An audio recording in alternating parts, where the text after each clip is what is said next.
दोस्तों, जिस राज्य में मुस्लिमों की आबादी 2.3 करोड़ है, वोट प्रतिशत की बात करें तो 17.7% है। उस राज्य में एनडीए ने केवल 5 सीटों पर मुस्लिम उम्मीदवार को टिकट दिया है। वहीं महागठबंधन ने 30 मुस्लिम उम्मीदवारों पर भरोसा जताया है। महागठबंधन ने जब मुकेश सहनी को मुख्यमंत्री बनाने का ऐलान किया तो चिराग पासवान के पेट में दर्द हो गया था। उन्होंने मुस्लिम समुदाय को तोड़ने की कोशिश की, जबकि उन्होंने खुद सिर्फ एक मुस्लिम प्रत्याशी को टिकट दिया है। इसके जवाब में आरजेडी ने ऐलान किया कि एक उप मुख्यमंत्री मुस्लिम समाज से भी महागठबंधन बनाएगा अगर सरकार बनती है तो, और चिराग की चिंता दूर कर देगा। नीतीश ने एनडीए के दलों में सबसे ज्यादा 4 मुस्लिम उम्मीदवारों को टिकट दिया है, लेकिन तेजस्वी ने 18 मुस्लिम उम्मीदवारों को टिकट दिया है।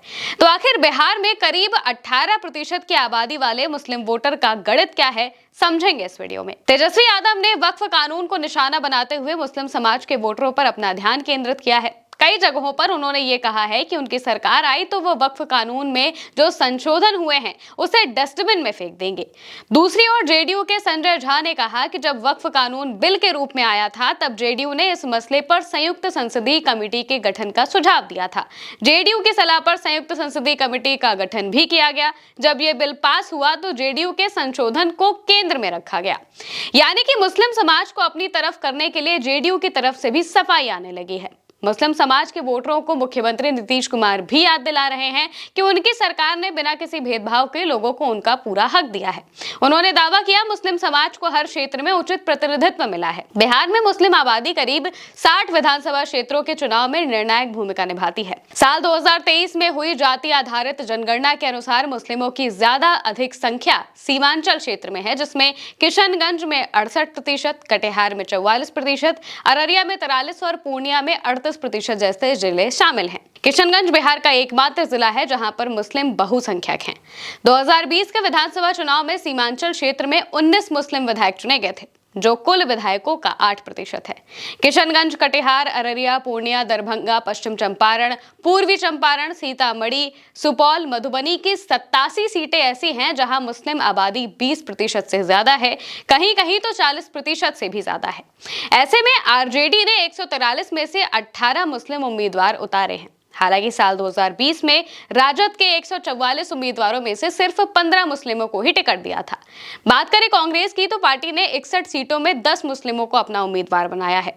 वहीं बीजेपी ने एक भी मुस्लिम उम्मीदवार को टिकट नहीं दिया है, लेकिन फिर भी जेडीयू को पूरा भरोसा है कि राज्य के अल्पसंख्यक उनकी पार्टी को वोट देंगे। हाल ही में मुख्यमंत्री नीतीश कुमार ने मुस्लिम समुदाय को संबोधित करते हुए लालू राज पर निशाना साधने की कोशिश की थी। उन्होंने दावा किया था कि 2005 से पहले की सरकारों ने मुस्लिमों को सिर्फ एक वोट बैंक के रूप में इस्तेमाल किया, जबकि उनकी सरकार ने समुदाय के विकास और सुरक्षा के लिए ठोस काम किए। नीतीश ने भले ही उनके लिए काम किए हों, लेकिन जब से वो मौजूदा एनडीए गठबंधन में आए हैं तब से उन पर मुस्लिम समाज की उपेक्षा का आरोप काफी लगा है और धीरे धीरे मुस्लिम समाज उनसे कटता गया है। खासकर वक्फ बिल के मुद्दे पर नीतीश को काफी नुकसान झेलना पड़ा था। कई नेता उनकी पार्टी छोड़कर चले गए थे और नीतीश मजबूरी में कुछ ना कर सके। 2020 में राजद की तरफ से 8 मुस्लिम प्रत्याशी चुनाव जीते थे। उस वक्त असदुद्दीन ओवैसी की पार्टी एआईएमआईएम ने उन्हें कई सीटों पर नुकसान पहुंचाया था। 5 प्रत्याशी एआईएमआईएम के जीते थे, जिनमें से 4 बाद में आरजेडी में चले गए। हालांकि इस बार मुस्लिम समुदाय तेजस्वी के लिए एकजुट दिखाई दे रहा है। वो भी तेजस्वी को मुख्यमंत्री बनाना चाहता है और वोटर अधिकार यात्रा ने इसमें महागठबंधन की काफी मदद की है। हालांकि एसआईआर की वजह से इन्हीं इलाकों में सबसे ज्यादा नाम भी वोटर लिस्ट से काटे गए हैं। सीमांचल के इलाकों में मुस्लिम आबादी निर्णायक है, यानी कि वो तय करती है कि यहाँ किसकी सरकार होगी। मोटा मोटी 10 जिलों में मुस्लिम समुदाय प्रभावी है, जिन्हें साधना अपने साथ रखना दोनों गठबंधन के लिए काफी ज्यादा जरूरी है। लेकिन एनडीए में ऐसा होता दिखाई नहीं दे रहा है। एनडीए की तरफ से पूरे के पूरे एनडीए में 243 सीटों में से सिर्फ 5 सीटों पर ही मुस्लिम समुदाय के प्रत्याशी को उतारा गया है। वहीं दूसरी तरफ 30 के आसपास प्रत्याशी हैं। इससे साफ पता चलता है कि कौन किसका हितैषी है। चिराग पासवान ने मुस्लिम समुदाय को तोड़ने की कोशिश की थी और इस वजह से उन्होंने कहा था कि जो आरजेडी है या फिर जो महागठबंधन है वो सिर्फ वोट बैंक की तरह उन्हें इस्तेमाल करती है।